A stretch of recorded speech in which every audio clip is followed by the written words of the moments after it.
Bismillahirrahmanirrahim.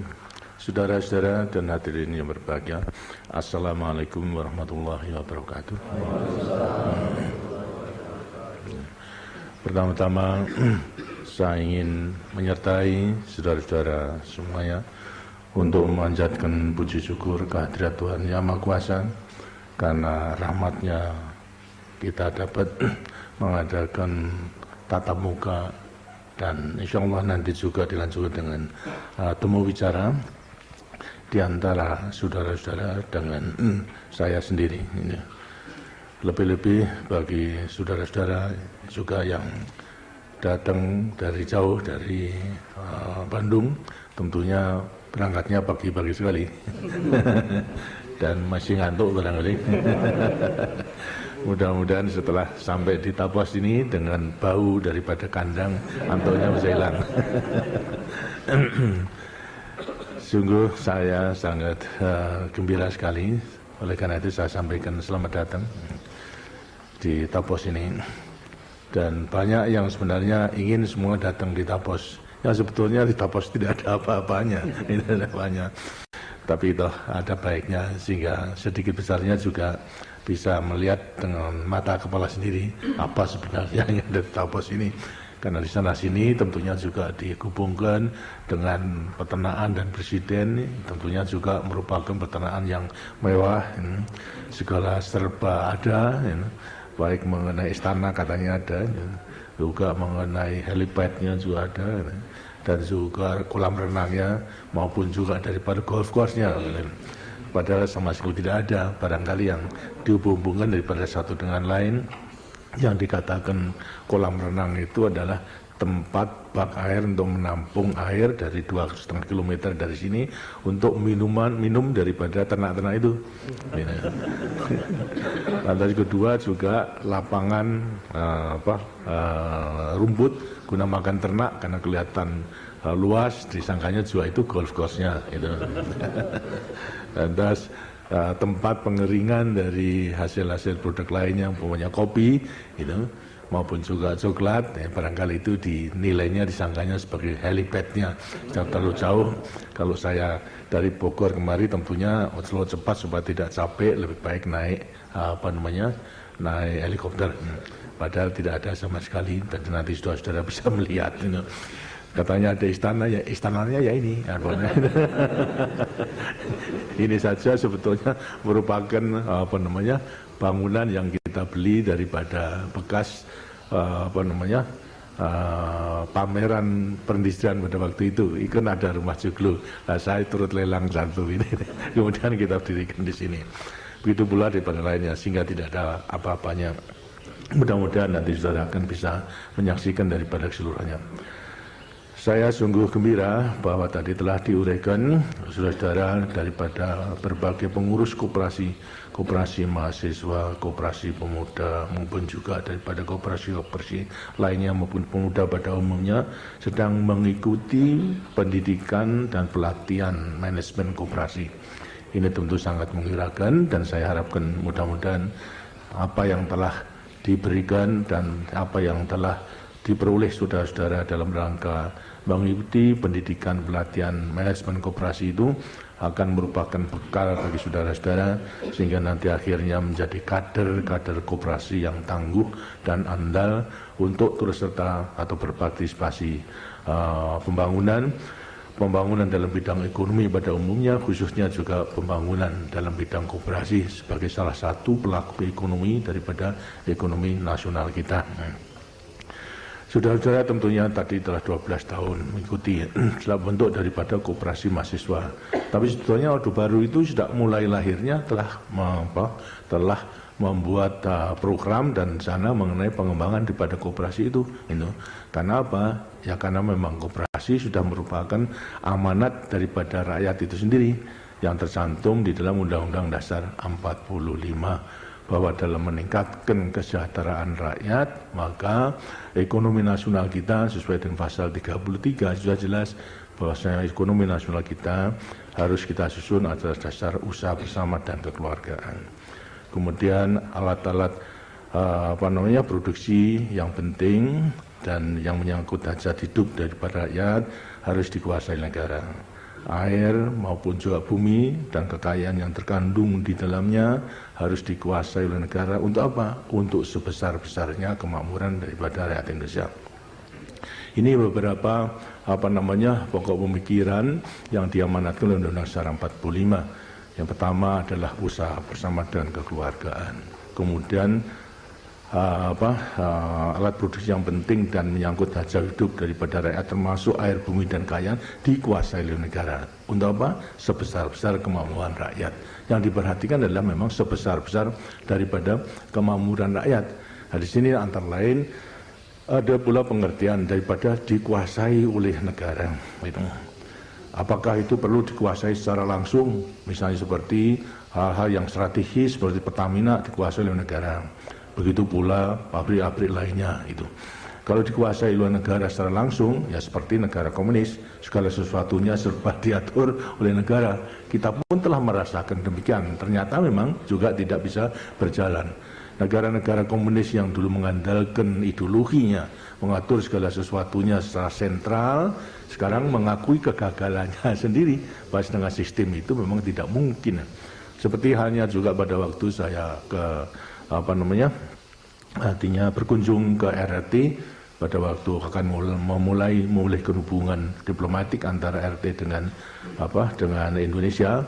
Saya menemui pemimpin-pemimpinnya baik daripada presidennya, perdana menteri maupun juga daripada sekretaris jenderal partainya. Saya katakan ini kalau kemudian sudah menyadari daripada komunisme tidak bisa membawa kemakmuran daripada rakyatnya, lantas akan kemana arahnya itu? Saya tanyakan. Kemudian terus terang beliau-beliau itu adalah menyampaikan pengakuan kegagalannya. Terus segala sesuatu yang diatur secara sentral, dikuasai oleh partai, itu ternyata memang tidak bisa membawa hasil, justru daripada sebaliknya. Karena mereka mengatakan merupakan polisi yang daripada partai komunis. Mengatakan polisi itu kebijaksanaan kuali besar, mengatakan. Karena apa? Daripada semua itu diperlakukan sama. Segala sesuatunya diatur, makannya diatur, lantas masaknya pun juga dalam kuali yang besar. Kemudian masing-masing dapat satu mangkok. Yang bekerja ya rajin ya satu mangkok, yang malas juga satu mangkok. Itu akhirnya kemudian menyadari bahwasanya tidak membawa kenaikan produksi yang tinggi, justru merosot. Karena yang tadinya kerja keras, ya buat apa kerja keras yang bisa sama satu mangkok saja itu. Sehingga kemudian melakukan ini gagal total, karena itu tidak mungkin. Tapi saya katakan lantas kemana arahnya itu setelah itu gagal. Nah, kemudian inilah terus mereka mengatakan cuma bahasanya memang belum memenuhkan daripada jalan yang harus ditempuh untuk memperbarui daripada sistem komunisme yang dinilai dan diakui sebagai kegagalan itu. Dia terus terang mengatakan sementara sekarang terpaksa satu negara itu mengambil dua sistem, ialah sistem bukan pure komunisme tapi adalah sosialisme yang disesuaikan dengan adat istiadat dan juga daripada kebudayaan Cina katanya. Kemudian yang kedua adalah terus terang saja ini mengambil sistem yang dulu kita tentang, kita musuhi, ya sistem kapitalisme. Ini yang kemudian diakui. Sehingga dengan demikian terpaksa satu negara sementara mengambil dua sistem. Memang kelihatan bahasanya Cina itu adalah bentuk daripada menerapkan kapitalisme, mulai daripada pantai utara sampai selatan itu dibentuk kantong-kantong daripada pembangunan kawasan industri. Itu pure melaksanakan sistem kapitalisme seperti di Hong Kong. Terus Hong Kong itu kemudian dibangun daripada utara. Nah, itu lantas pengakuannya demikian, sehingga ternyata memang dengan demikian memang pertumbuhan daripada Cina sangat pesat sekali pada akhir-akhir ini. Sedangkan daripada di pedalaman yang di luar daripada kantong-kantong tadi masih menggunakan sistem sosialisme tadi dirubah. Ialah apa? Yang tadinya semua produksi itu diambil oleh negara, sekarang diberikan 70%. Itu kepada rakyat, 30% saja diambil negara. Yang 70% ini kemudian lantas sekarang diperkenankan untuk mencukupi kebutuhan hidupnya. untuk membeli pakaian, untuk membeli perumahan, dan membeli apa kebutuhan daripada hidup. Berarti lantas dengan demikian ada iming-imingan, itu ada kegairahan daripada petani karena bekerja keras akan memperoleh 70% tadi. Nah, ternyata produksinya itu meningkat sekali. Itu. Ini sebagai satu pengalaman bahwasanya dengan apa yang tadi katakan dikuasai oleh negara, dengan semua penuhnya dikuasai negara seperti sistem komunisme, itu ternyata memang yang telah 70 tahun mengeterapkan komunisme saja merasa gagal, tentunya juga kita tidak akan menuju ke situ. Tapi jelas bahwa apa arti daripada dikuasai oleh negara untuk sebesar-besar daripada kemampuan rakyat. Nah, ini tentunya kita harus menafsirkan lain, tidak dikuasai semata-mata oleh perusahaan-perusahaan negara, dikuasai itu karena juga tidak mampu daripada kemampuan negara menguasai seperti Pertamina dan sebagainya itu, akan tapi juga bisa dikuasai dengan kebijaksanaan, dengan polisi maupun juga perundang-undangan. Tapi semuanya apa? Untuk sebesar-besar kemakmuran daripada rakyat kita. Ini yang harus kita pegang teguh. Karena itu akhir-akhir ini orang mengatakan ini mengenai monopoli, undang-undang monopoli harus segera dilahirkan. Padahal kalau menurut Undang-Undang Dasar 45, sudah menguasai itu kan berarti monopoli. Ya kan?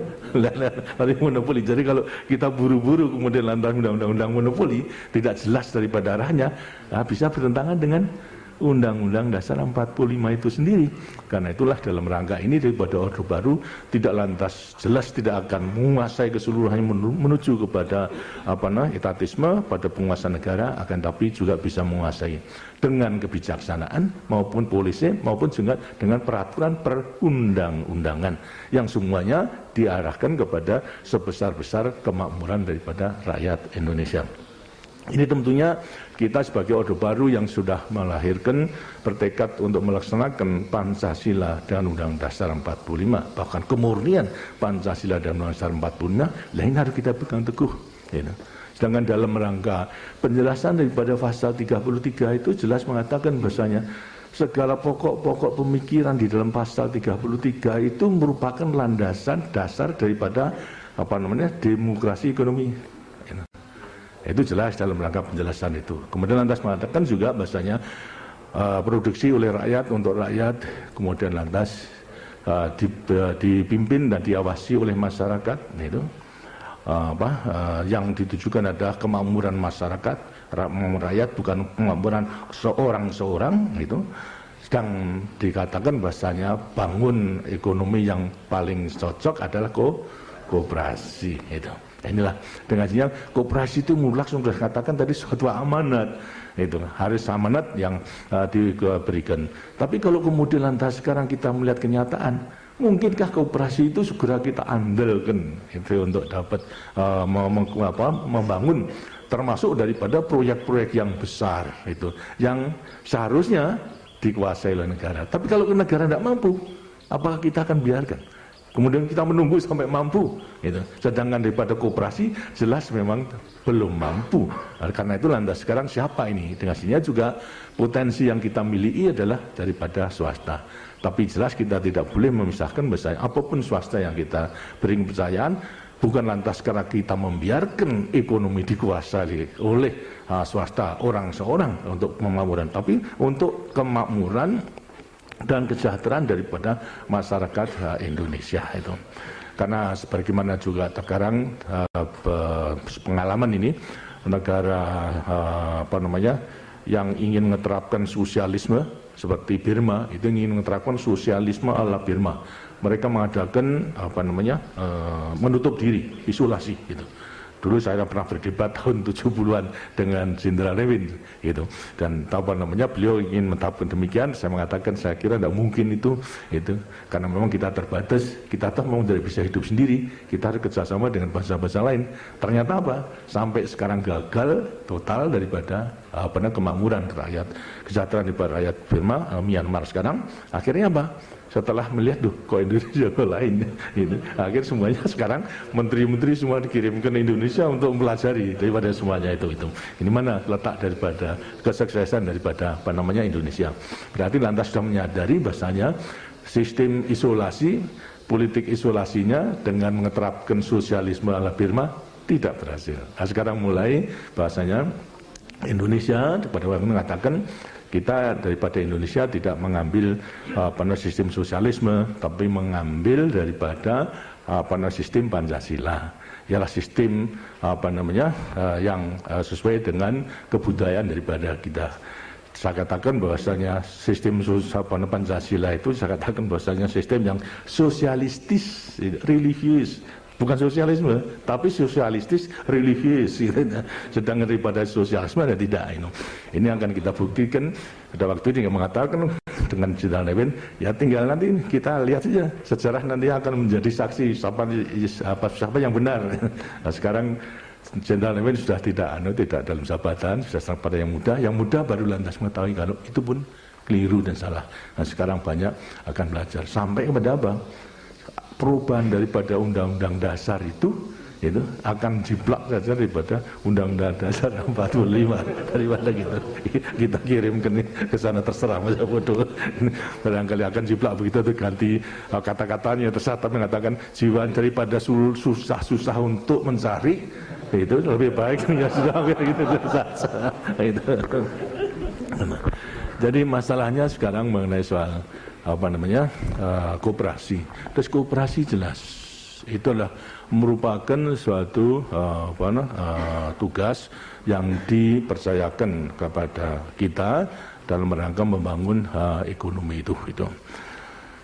Kita telah membangun daripada koperasi sejauh mungkin menghimpun daripada potensi yang dimiliki daripada rakyat. Justru yang kecil itu kalau kita himpun bersama akan menjadi potensi yang kuat pula. Karena ada sasaran yang jangka pendek yang akan dicapai oleh Orde Baru pada waktu itu adalah cukupnya pangan, cukupnya sandang, cukupnya papan. Lantas pendidikan dan lapangan kerja sesuai dengan kemampuan daripada ekonomi. Karena itu lantas sekarang dengan sendirinya lantas kesejahteraan daripada rakyat Indonesia. Sebagian besar daripada rakyat Indonesia itu adalah rakyat di desa, tinggal di desa, rakyat petani itu. Dan kemakmuran dengan sendirinya juga kalau dipetui daripada pangannya. Oleh karena itulah daripada mencukupi pangan itu menjadi prioritas yang pertama. Ini hanya bisa dilaksanakan dengan mengarahkan segala potensi yang dimiliki oleh rakyat yang tinggal di desa. Tentunya rakyat di desa adalah memang keadaannya memang sangat memprihatinkan. Sebagai satu misal dan gambaran, tadi untuk dapat memberi penjelasan kenapa ada orang mengatakan ini pemerintah seolah itu hanya memikirkan KUD, koperasi unit saja. Apa ada alasannya sebetulnya? Kenapa kita prioritaskan? Tapi dalam rangka memprioritaskan KUD bukan berarti lantas melupakan daripada koperasi primer non KUD. Tidak. Tapi yang diutamakan pada waktu itu adalah koperasi unit desa. Apa sebabnya? Ya tadi dalam satu mengenai mencukupi kebutuhan pangan. Ini hanya bisa dilakukan dengan pembangunan pertanian, dengan mengerahkan daripada kemampuan yang ada pada rakyat. Sedang rakyat kita pada waktu itu terus terang aja daripada angka-angka yang memang ada bahasanya pada permulaan daripada pembangunan 5 tahun pertama. Rakyat kita petani yang tinggal di desa terutama daripada petani kita yang jumlahnya kurang lebih 18.750.000 daripada petani penggarap sawah, itulah 11 juta daripada rakyat kita itu memiliki tanah di bawah setengah hektar. Di antaranya daripada 11 itu memiliki tanah di bawah daripada 6 juta rakyat memiliki tanah di bawah daripada seperempat hektar. Seberapa hektar itu kan ukuran dari 50 kali 50 sebagai sumber penghidupannya, bagaimana bisa cukup?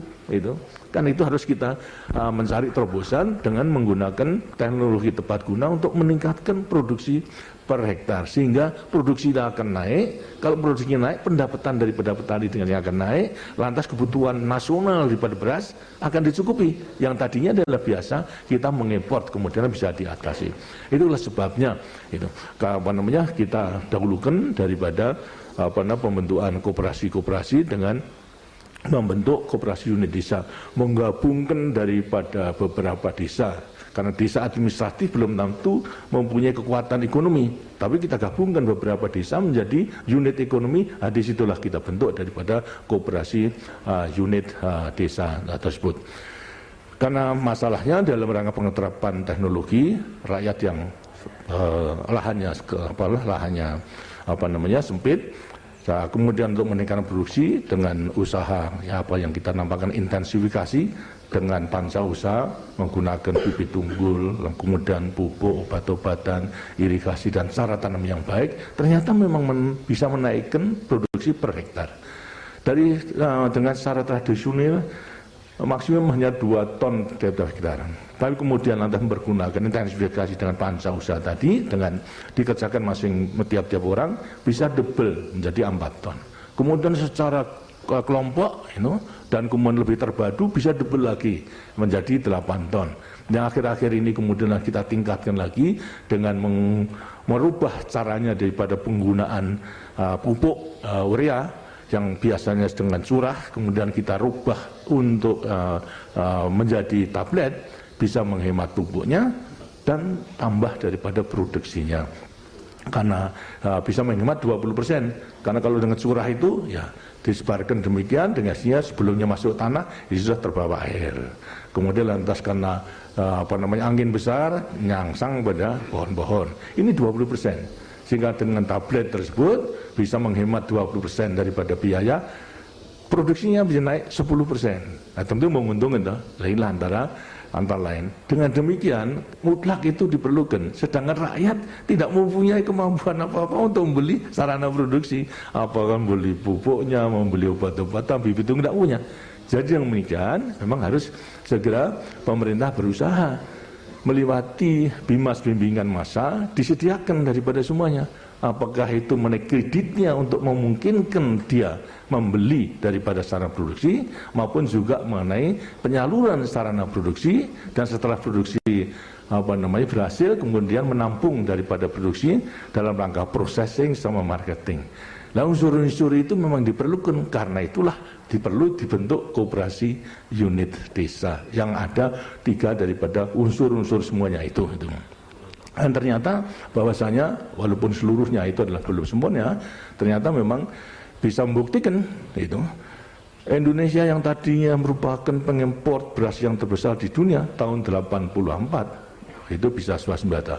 Walaupun makan waktu berapa? Dari tahun 68 sampai kepada 84 baru bisa swasembada beras. Nah, sekarang tinggal mempertahankan. Ini kan satu bukti bahwa saya melewati intensifikasi dengan sistem penyaluran, melewati organisasi daripada koperasi unit desa, terus koperasinya bisa berhasil. Bisa berhasil swasembada secara nasional, dan juga bisa menaikkan pendapatan daripada petani-petani dalam rangka meningkatkan kesejahteraan itu. Walaupun demikian, ternyata memang belum bisa berkembang dengan baik. Gitu. Misalnya ada gangguan pada waktu itu karena untuk membeli sarana produksi harus membeli uang kita berikan kredit pinjaman, ada yang tidak kembali dan sebagainya. Tapi secara total kalau kita lihat hasilnya secara nasional, seimbang lah itu. Karena swasembada sama pendapatan daripada petani naik. Pendapatan petani daripada naik berarti daya beli daripada petani naik. Berarti produk-produk lainnya di luar daripada petani ada yang membeli daripada semuanya. Inilah antara lain kenapa daripada pemerintah terlalu KUD sentris, hanya KUD saja yang diperhatikan. Karena memang mutlak dalam rangka mencukupi kebutuhan daripada pangan. Sebab memang pada waktu yang lampau itu kalau dan sampai sekarang saya kira demikian, begitu pangan isi perut daripada rakyat terlambat datangnya, bukan karena produksi, terlambat datangnya distribusi saja, sudah mempengaruhi daripada harga, berarti inflasi dan naik, mempengaruhi daripada harga-harga lainnya, berarti lantas sekarang ekonomi kita terganggu. Karena itu ingin saya jelaskan bahwa ini benar-benar itu merupakan suatu perjuangan yang tidak ringan. Sejak mulai lahirnya Orde Baru, kemudian secara bertahap bisa menghasilkan daripada produksi beras yang cukup, menaikkan daripada pendapatan petani. Setelah kemudian kita bisa sampai sekarang barangkali jumlah KUD itu sudah meliputi 8.873 KUD daripada 8.873 KUD. Itu saja yang mandiri baru separuhnya, baru 4.934. Berarti masih 3.939 belum mandiri. Ini merupakan tantangan yang tidak ringan, yang terus-menerus harus kita usahakan dengan sebaik-baiknya. Tapi sebetulnya, seperti saya katakan, sebetulnya ya bukan KUD sentris, yang jumlahnya hanya 8.873 tadi. Ya. Dengan koperasi-koperasi non-KUD, ternyata juga berkembang dengan baik. Misalnya jumlah daripada koperasi yang diberatkan kepada simpan pinjam, itu jumlahnya melebihi daripada KUD, kurang lebih sudah 15.756. Itu daripada koperasi yang memelihara, memperhatikan atau mengurusi mengenai soal simpan pinjam saja. Kemudian lantas koperasi non KUD lainnya, dan koperasi primer lainnya, itu juga lebih banyak, kurang lebih sudah 188 itu koperasi primer. Itu belum mengenai koperasi yang kemudian ada di pegawai negeri, angkatan bersenjata, kemudian sampai kepada pemuda dan sebagainya, sampai kepada pesantren. Ini pun juga baru ada berapa itu yang bisa dibangun, antara 7.000 lebih, baru 344 daripada pesantren yang kemudian membangun daripada koperasi. Tapi sudah dimulai itu. Jadi dengan demikian sebetulnya juga nggak benar kalau pemerintah itu hanya memikirkan KUD saja. Oh, nyatanya jumlahnya non KUD lebih banyak daripada semuanya. Hanya memang keseluruhannya itu memang belum bisa berkembang dengan baik. Inilah tantangan. Apa sebabnya? Sumber daya manusia yang belum sesuai dengan kebutuhan daripada pengembangan koperasi itu. Baik mengenai pengurusannya maupun juga mengenai manajer daripada koperasi tersebut. Nah, ini perlukan daripada pendidikan. Jadi kalau kita melihat bahwasanya jumlah koperasi yang memang menurut sesuai dengan Undang-Undang Dasar harus kita tonjolkan, itu dengan sirinya masih banyak diperlukan tenaga ahli. Pengurus-pengurus atas dasar pengertian kesadaran, tapi manajer koperasi teknis itu harus betul-betul bisa menguasai, mengelola daripada koperasi-koperasi tersebut. Ini yang tentunya pendidikan latihan itu sangat diperlukan, dan mudah-mudahan sudah ada pun juga akan bisa. Kemudian dan masalah lantaskan ada kekhawatiran biasanya. Ini koperasi itu sebagai penguasa untuk koperasi primer. Kemudian lantas sekundernya apakah puskut maupun inkutnya dengan sini belum berjalan dengan baik. Tapi yang kita utamakan memang primernya itu harus betul-betul bisa berjalan. Tidak bisa menangani daripada perusahaan-perusahaan yang besar. Yang memang kita harus berani mengoreksi diri, hati mawas diri. Memang tidak mampu kok akan mengurusi daripada yang besar. Karena dengan dirinya lebih baik kita belum mampu, kecil, memperkuat diri. Kalau bisa memperkuat diri dari berbagai koperasi, ya akan membuahkan potensi yang besar. Akan bisa sama-sama kuatnya potensi yang dimiliki oleh yang besar-besar non-koperasi tersebut. Apakah oleh pemerintah, BUMN, maupun juga daripada swasta. Tapi masalahnya tidak perlu khawatir bahwasanya ini seolah-olah sekarang yang besar dalam pembangunan ekonomi kok hanya swasta saja. Bagaimanapun juga swasta ini merupakan potensi, aset yang harus kita gunakan dalam rangka. Kalau tidak kita menunggu, ya kita sudah ketinggalan dengan negara-negara lain. Tapi jelas bahwasanya segala swasta tidak terlepas, apapun juga yang dilakukan oleh swasta harus kita arahkan dikuasai oleh negara sebesar-besar daripada kemampuan rakyat. Sehingga dengan demikian maka kita bisa mengambil bijaksana. Tapi sebetulnya secara jujur, sekarang ini orang hanya melihat ini perusahaan-perusahaan besar dimiliki oleh beberapa orang, soal pemilihan. Tapi apakah belum ada manfaat yang dirasakan dalam sebesar-besar kemampuan rakyat daripada industri besar itu? Apakah itu semen, apakah itu kemudian lantas mengenai daripada industri tekstil dan sebagainya? Apakah belum ada? Saya kira sudah ada. Walaupun tidak turut memiliki apa produknya itu, siapa yang menikmati? Kan produknya untuk sebesar-besar kemampuan rakyat. Kita membutuhkan tekstil. Kalau itu pabrik tidak ada, terlepas dari siapa yang menguasai, kan terpaksa kita harus mengimpor. Berarti negara lain yang menikmati pada hasilnya, kita masih tergantung lagi di sana. Sedangkan itu tetap harus kita butuhkan, bisa dipermainkan daripada harganya. Walaupun sekarang memang dikuasai oleh orang seorang, oleh swasta, tapi produknya itu kan sebetulnya sudah dinikmati dalam rangka sebesar-besar kemakmuran rakyat. Setidak-tidaknya harganya kebanding. Kemudian lantas tidak menggunakan devisa. Kalau pabrik itu ada, tenaga kerjanya lapangan. Kalau ada keuntungan, membayar pajak. Kalau memang ada pembagian dividen, membayar pajak lagi. Kan semuanya itu sudah juga merupakan sebagian daripada mendukung untuk sebesar-besar kemakmuran daripada rakyat. Jadi ada soal pemilihan, karena pemerintah harus menguasai. Saya kira gampang. Gitu. Gampangnya apa? Gitu. Jangan kita khawatir kalau kemudian swasta seperti seperti usaha-usaha yang besar itu kemudian akan terus bisa mengatur. Saya kira enggak. Kita kemudian bisa mengarahkan dalam rangka trilogi pembangunan, stabilitas, pertumbuhan, pemerataan. Sekarang harus di pemilihannya sebar kepada rakyat melewati bursa. Ya. Dengan demikian rakyat turut memilih dari perusahaan itu. Lantas yang kedua juga langsung pada koperasi. Kalau bursa itu adalah orang yang membeli, tapi kalau koperasi berarti anggota koperasi itu yang beli.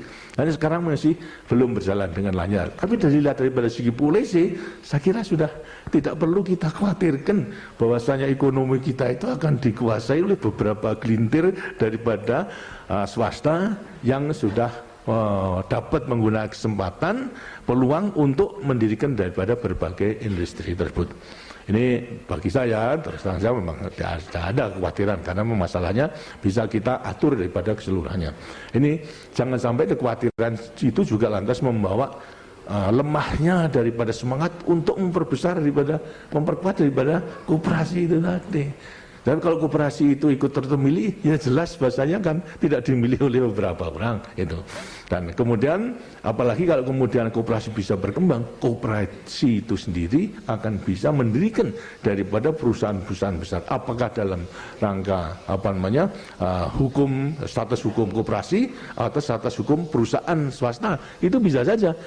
Jadi sekarang mengenai kita sudah memasuki daripada pembangunan jangka panjang yang kedua.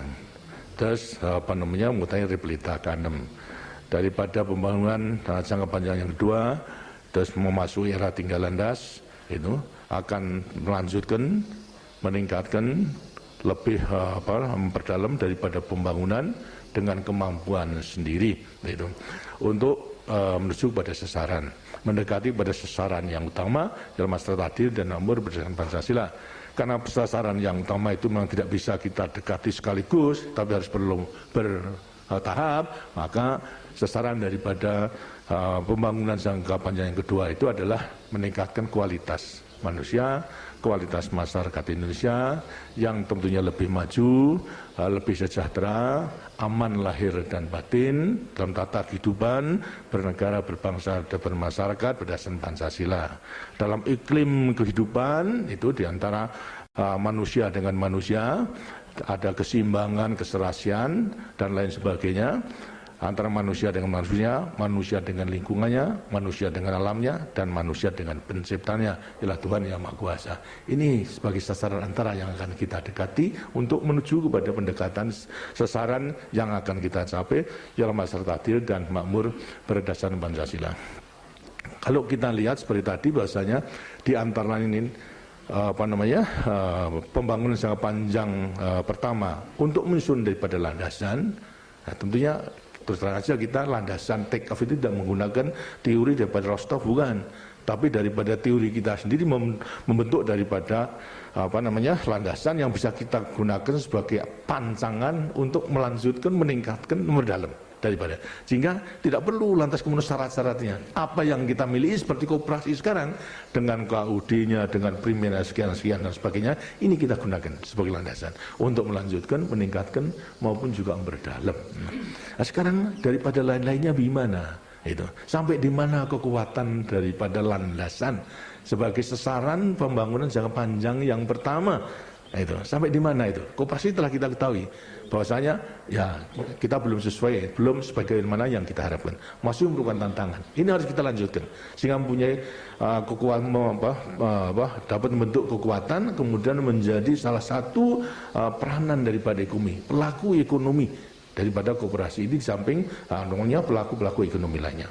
Sekarang nilainya bagaimana? Itu kita syukur alhamdulillah bahwasanya benar-benar selama 25 tahun membangun yang kita dalam bidang ekonomi ingin membentuk suatu landasan kehidupan ekonomi di mana industri yang kuat didukung oleh pertanian yang tangguh. Terus pertanian ini fungsinya akan terus saja sampai mendukung pada perkembangan industri tersebut. Nah sekarang pertanian tadi sudah sampai kepada hasil di mana kita swasembada. Ini harus terus merupakan dukungan. Sebab kalau itu akan berhasil berarti ketenangan itu akan bisa capai dengan rakyat. Kemudian daripada industri pun juga bisa sampai. Nah daripada si pengembangan industri, kalau sudah melihat di mana saja ada sentral industri, apakah itu di Cilegon, kemudian di Gresik, kemudian lantas ada di Lok Sumawe, kemudian Kalimantan Timur dan sebagainya, itu semua industri daripada hulu sampai berhilir semuanya adalah kita bangun. Tinggal yang paling hulu yang belum. Kenapa? Modalnya terbesar. Umpamanya apa? Baja. Baja itu menghasilkan spons, kemudian dan pellet, smart slab. Pellet itu yang batangan itu sampai menjadi paku yang gede. Itu sudah. Gitu. Batonizer sampai pada paku ini sudah. Gitu. Kemudian slabnya begitu, yang tebal sampai ke yang paling tipis itu sudah. Gitu. Hanya kemudian yang paling atas, paling hulu adalah mengolah iron sand, pasir besi menjadi pellet ini yang belum karena investasinya adalah sangat besar.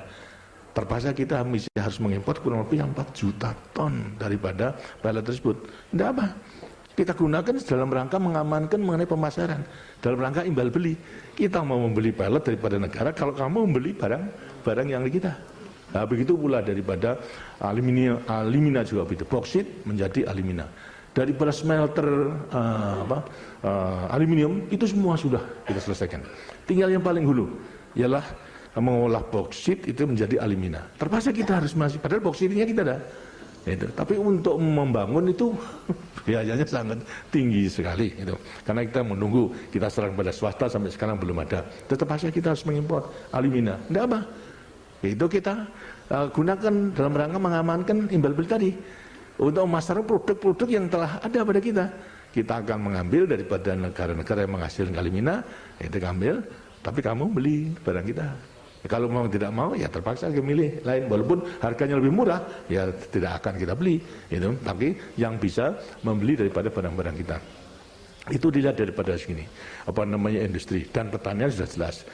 Tapi kalau beberapa indikator ekonomi yang kemudian lantas juga daripada dinilai oleh dunia, oleh organisasi dunia maupun juga negara-negara berkembang lainnya, itu saudara barangkali perlu saya ceritakan kita sekarang itu kan low profile, tidak gembor-gembor daripada pada waktu KTT non-blok bulan September tahun yang lampau di Indonesia.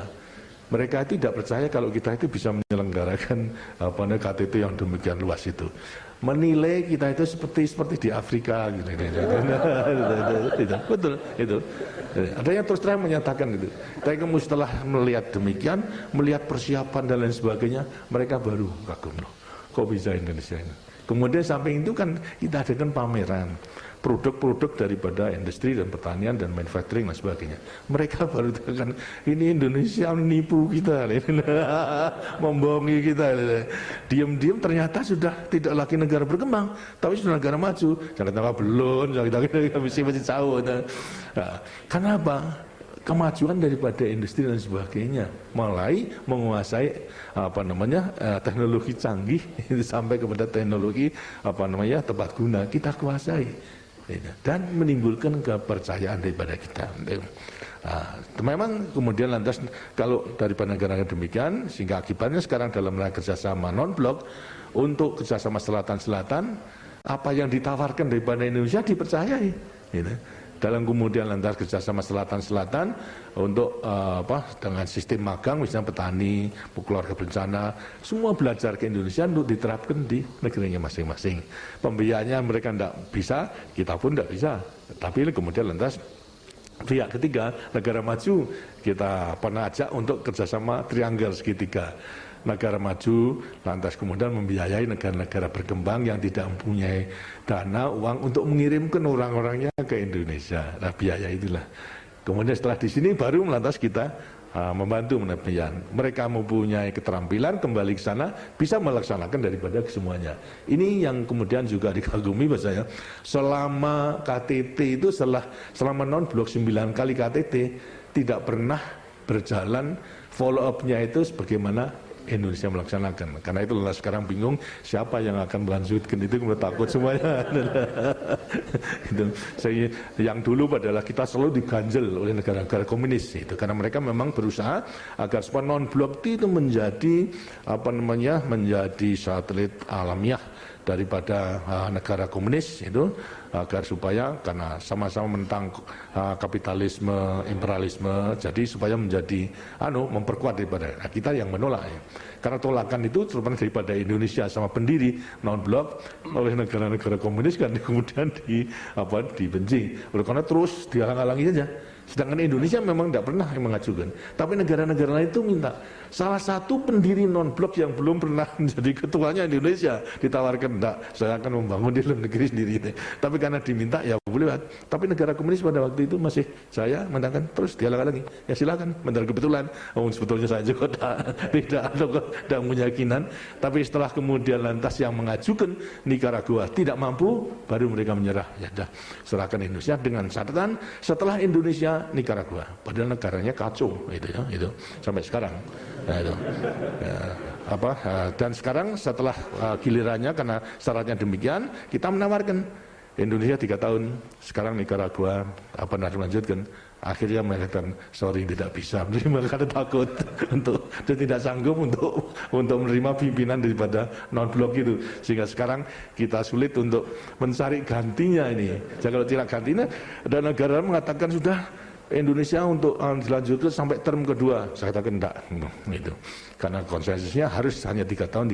Kalau kemudian diperpanjang 1 tahun, ini apa boleh buat itu. Nah sekarang di Kairo ini sedang dibicarakan siapa yang akan menerima sebagai tuan rumah daripada KTT non-blok yang ke sebelah sini. Ini saja bingung. Tapi kita sanggup untuk memperpanjang sampai kepada 1 tahun saja.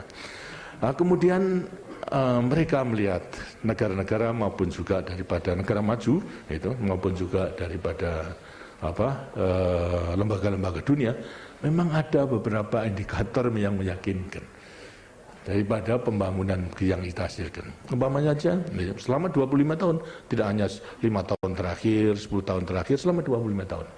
Dilihat daripada segi pertumbuhan, kita itu bisa menciptakan pertumbuhan itu antara 6-7%. Konstan selama 25 tahun. Sedang beberapa negara di Asia juga demikian. Ada yang terus, tapi baru 10 tahun yang terakhir. Tapi kita selama 25 tahun membangun, dapat mempertahankan. Kemudian lantas juga dilihat daripada GNP-nya. Gitu. Mulai daripada $70, akhir pelita kelima, kita mencapai $650 kenaikan. Walaupun kalau kita lihat dari perbandingan negara-negara di ASEAN, Indonesia itu masih terendah di GNP-nya, kalah dengan Filipina. Filipina itu 750-800, kita masih 650. Tapi ya penduduknya berapa? Penduduknya 40 juta, kita 190 juta. Hingga jumlahnya dengan juga menjadi besar itu.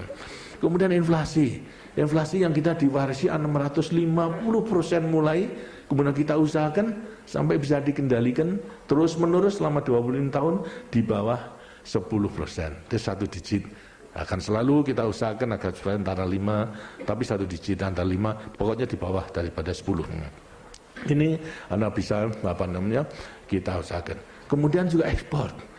Ekspor kita mulai pembangunan 69 itu kurang lebih 850 juta 1 tahun. Pada waktu masih Orde Baru itu melaksanakan konsolidasi dan rehabilitasi, ekspor kita itu baru 600 juta US dollar. Saya minta kepada ahli-ahli ekonomi pada waktu itu, buat tingkatkan ekspornya itu menjadi 1 miliar gitu. Dia ngatakan, wah nggak bisa Pak. Itu ya kecuali ada perang. Kalau ada perang barangkali kita bisa jual karya kita dengan harga tinggi. Wah ya jangan gitu. Itu. Tapi ahli-ahli kita memang tidak memikirkan, tidak mungkin, memang sulit. Itu. 69 baru 850. Tapi sekarang tahun terakhir daripada Pelita kelima berapa? 38 miliar US dollar. Coba melonjaknya berapa itu? Itu memang yang angka-angka itu memang tidak bisa menipu daripada orang lain. Kemudian lantas sekarang di sampingnya struktur daripada ekspor kita juga sudah berubah. Kalau dulu itu hanya minyak yang dimenonjolkan dan non migas turun, sekarang non migas itu lebih tinggi daripada migas. Biasa migas itu adalah pertanian itu yang lebih menonjol. Sekarang ini manufacturing sudah lebih. Berarti apa? Industri kita berhasil. Karena semuanya hanya dihasil daripada industri. Jadi sasaran yang kita ingin ciptakan, industri yang kuat itu pertanian tangguh, merupakan satu landasan untuk take off itu dengan baik. Pangan sudah jelas kita bisa swasembada daripada pangan itu. Ini tentunya merupakan beberapa indikator itu yang kemudian lantas mempunyai menjadi kekuatan daripada kita. Seperti halnya juga di APEC.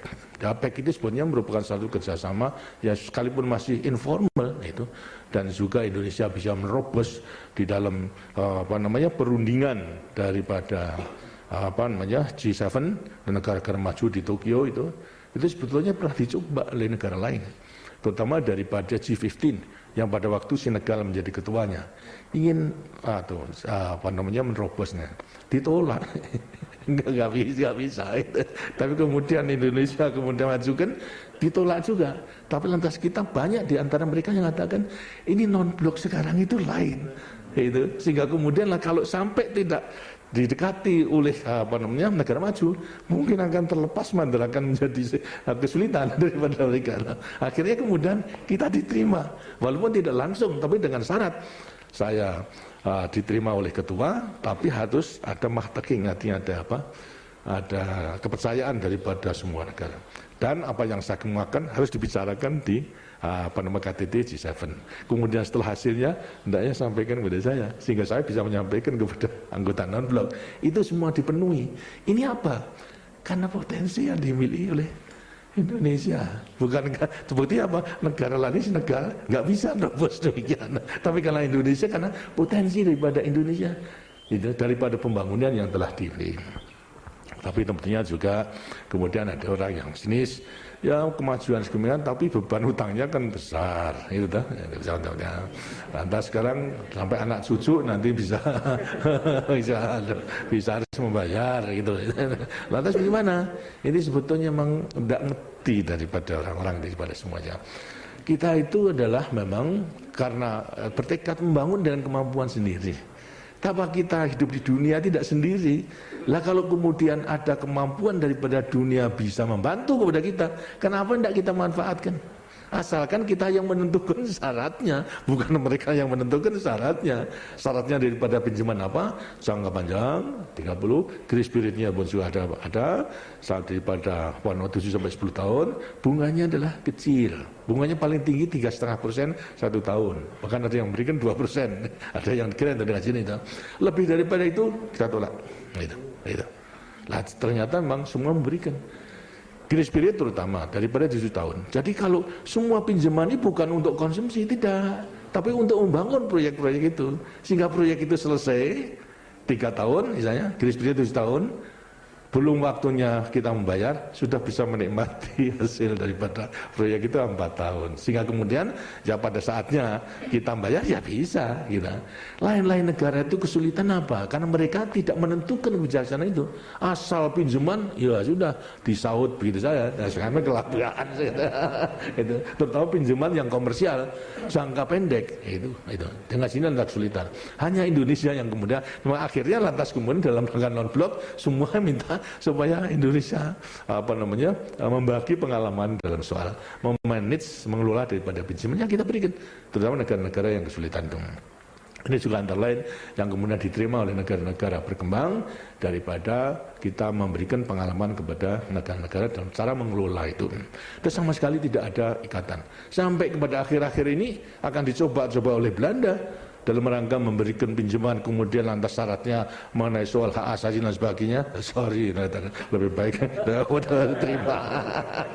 Itu terima itu, karena kita harus konsisten itu. Karena masalahnya apa? Ya sejak semula kita itu adalah sudah menentukan semua pinjaman tidak ada syaratnya. Loh kok sekarang ada syaratnya? Sedangkan pada dasarnya pinjaman itu sementara. Kita itu ingin menjadi bangsa membangun dengan kemampuan sendiri. Dan akhirnya harus menuju ke pembangunan sendiri. Bantuan itu hanya sementara kita butuhkan. Kalau sudah membutuhkan, kita tidak ingin menjadi bangsa yang menerima bantuan, tangannya di bawah. Tapi kita ingin menjadi bangsa yang tangannya di atas untuk memberikan bantuan kepada negara-negara lain. Dan itulah kita buktikan sekarang. Walaupun kita masih demikian, sudah membantu pada negara-negara lain. Umpamanya misalnya soal beras.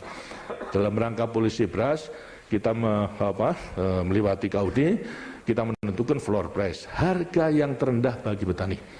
Tapi yang memenuhi syarat itu tentunya tentukan. Kalau harga di pasaran lebih tinggi daripada harga floor price, silahkan menjual.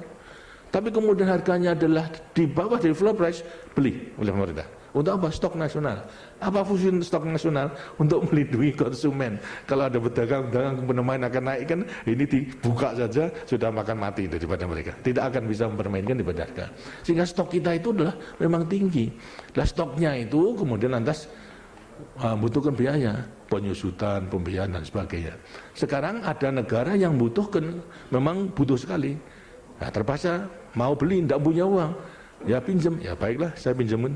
Itu 100.000, 300.000 ton itu Vietnam, kemudian Filipina, kemudian juga Tanzania dan bahkan Kuba itu sekarang pinjam uang, pinjam beras daripada kita karena memang sudah kelaparan itu. Nanti saya berikan, apa keuntungan kita? Itu kita pinjamkan. Kalau kamu punya beras kembalikan. Tapi kalau tidak punya beras ya dibayar itu dengan produk lainnya. Keuntungan kita apa? Kalau kita melihara stok nasional dalam negeri, membiayai. Tapi kalau kita titipkan di sana, tidak perlu ada biaya, tidak ada biaya. Tapi kita mesti punya stok ada di negara lain. Nah itulah. Karena itu lantas semuanya tenang. Nah, tadi kembali lagi mengenai soal Belanda, kemudian akan mengaitkan saya tolak, mereka bingung. Tapi saya mengatakan bahwasanya Indonesia menolak itu karena pada dasarnya pada suatu saat kita Indonesia memang tidak membutuhkan daripada bantuan, apalagi bantuan yang sekarang dihubungkan dengan persyaratan tidak. Tapi bukan berarti bahwasanya kemudian kita jadikan untuk memperbesar permusuhan di antara Belanda sama Indonesia, enggak itu. Hanya kamu mensyaratkan, kemudian saya tidak mau terima. Kalau memang kamu bantu, kau gunakan bantu pada negara Afrika yang mau datang ke Indonesia untuk membiayai. Itu kan berarti membantu segitiga, triangle tadi. Yang kedua, kamu telah membantu Indonesia. Saya tidak lantas sekarang menghancurkan rakyat kita untuk memusuhi daripada Belanda. Rakyat Belanda, pemerintah tidak. Tetap kita meningkatkan daripada hubungan atas dasar prinsip hidup berdampingan secara damai, menghormati kedaulatan masing-masing, kemudian tidak mencampuri urusan negeri, kerjasama saling menguntungkan. Kenapa? Kalau kamu membantu, gampang itu. Kamu sekarang mengimpor barang-barang Indonesia itu dengan meningkatkan itu penerimaan devisa kita adalah meningkat tanpa saya harus membayar kembali. Gitu. Berarti kan demikian daripada perdagangan tingkatkan. Yang kedua, itu orang-orangmu itu seluruh nostalgia ke Indonesia sebagai turis, bawa uangmu ke sini, saya tidak perlu bayar kembali. Ini yang kemudian lantas dilaksanakan daripada keseluruhannya itu sampai kepada mereka juga bingung sendiri dan ini disangkanya wah Indonesia marah. Tidak akan demikian, saya kan enggak, bukan cari musuh kita itu cari kawan itu untuk kerjasama sampai kamu demikian. sampai kepada satunya dah ditingkatkan saja perdagangan, turis sama kunjungan kunjungan daripada penjabat boleh saja. Kalau tidak percaya itu Ratumu sudah datang ke Indonesia, juga Indonesia. Itu nanti rakyat Indonesia mau menyambut, itu bukan lantas permusuhan gitu enggak itu. Karena masalahnya kita itu sebagai bangsa yang tidak ingin mempunyai rasa dendam itu tidak ada itu. Nah, kemudian ternyata apa? Nanti tahun depan itu sekaligus itu sudah ada pembicaraan bahwasanya Ratu Beatrix itu akan datang ke Indonesia. Yang lebih anunya apa? Secara politis akan datang pada saat kita memperingati 17 Agustus. Apa itu artinya secara politis? Belanda kan tidak pernah mengakui kedaulatan kita pada proklamasi. Pada waktu penyerahan kedaulatan tahun 50 toh. Lah kalau ini datang turut memperingati, berarti secara langsung tidak langsung politis kan mengakui daripada silakan kita datang akan saya sambut gitu. Nah sekarang kembali mengenai soal pinjaman tadi, semuanya itu kita masakan. Setelah kita hitung-hitung itu daripada semua proyek yang dikuasai oleh badan usaha milik negara itu merupakan aset, itu berapa? 230 triliun, berarti 115 miliar US dollar. Utang kita hanya 70 miliar saja. Lah kalau tidak mau utang, dijual aja. Ini jual aja untuk kembalikan. Gitu. Walaupun dijual, kita kan sudah tidak perlu risau. Kenapa? Semua itu proyeknya, industri sudah di dalam negeri. Itu. Kalau dulu tidak demikian, tidak membangun dengan pinjaman, lah kan tidak ada proyek. Berarti kita masih tergantung kepada negara-negara lain. Itu. Karena itu, saya sekarang ini adalah dalam rangka membangun dengan kemampuan sendiri, dan kalau perlu bantuan tidak ada, kita itu mempunyai cadangan. Gitu. 230 triliun berarti 115 miliar. Ini sekarang kita jual apa? Jual kertas sekarang. Go internasional. Dalam go internasional itu berarti secara kita jual ke sana dapat dolar masuk. Ini kita katakan jualannya kertas saja. Ya. Kemudian kalau kita nanti mampu kita beli lagi.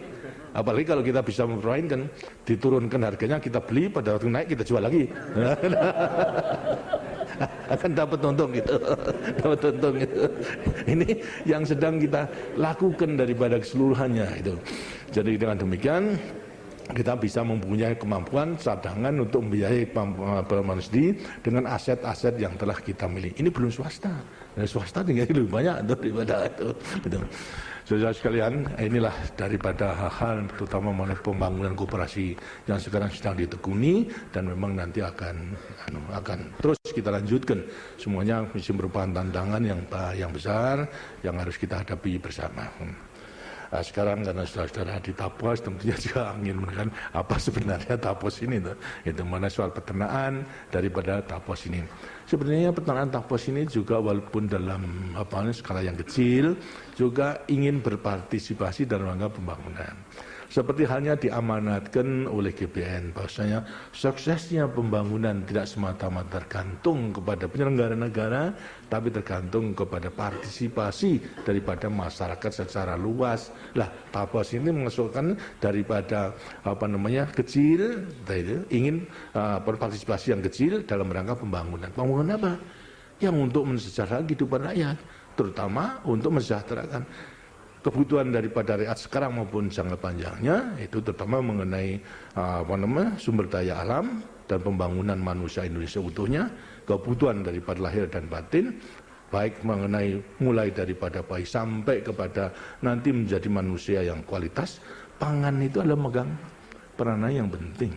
Pangan yang bermutu, pangan yang bergizi, tidak hanya karbohidrat saja, tapi termasuk daripada protein hewani. Lah protein hewani itu dengan hanya bisa juga harus kita bangun sedemikian rupa sehingga mencukupi. Sebab negara-negara bangsa-bangsa yang maju, terutama kecerdasannya, kurang protein daripada hewani, itu memang jelasnya mempengaruhi kepada pertumbuhan keenceran daripada otaknya. Karena itulah harus betul-betul kita bangun sedemikian rupa sehingga protein hewani apakah daripada peternakan sapi, kerbau, kambing, unggas sampai kepada perikanan baik dari darat maupun juga laut, ini harus kita tingkatkan sehingga menjadi bangsa yang banyak proteinnya, makan cukupi kebutuhan proteinnya itu daripada karbohidratnya. Seperti negara-negara di Eropa sekarang itu maupun juga daripada Jepang itu. Bahasanya nasinya itu hanya sedikit. Kalau kita itu satu hari mesti 3 kali. Sarapan nasi, siang nasi, sore pun nasi. Asal penuh saja. Itu. Tapi bagi mereka yang sudah membutuhkan tidak. Nasinya itu hanya sedikit. Tapi proteinnya, pada waktu saya berkunjung ke Eropa pertama kali, tahun 61, itu sebagai anggota militer untuk mengadakan hubungan beberapa negara pada waktu itu. Lantas diadakan dinner, digugus dengan steak. Steaknya itu kurang lebih ya 200 gram, satu piring itu. Saya kan ke rumah. Ini kalau di rumah untuk satu keluarga. Sekarang saya suruh makan sendiri itu loh, jadi rumah tuh makan sendiri dan harus habis itu. Nah akhirnya kok tidak habis, belum biasa itu, belum biasa. Nah itulah karena mereka itu sudah berubah, proteinnya lebih tinggi daripada karbohidratnya. Lah itu kan merupakan satu tantangan sendiri. Harus sekarang bangun mengenai peternakan. Agar supaya sumber proteinnya itu bisa dicukupi. Mau tidak mau ya peternakan. Apakah itu daging, susu, maupun telur dan sebagainya. Nah kita melihat sekarang itu sapi maupun kerbau sebagai sumber protein hewani.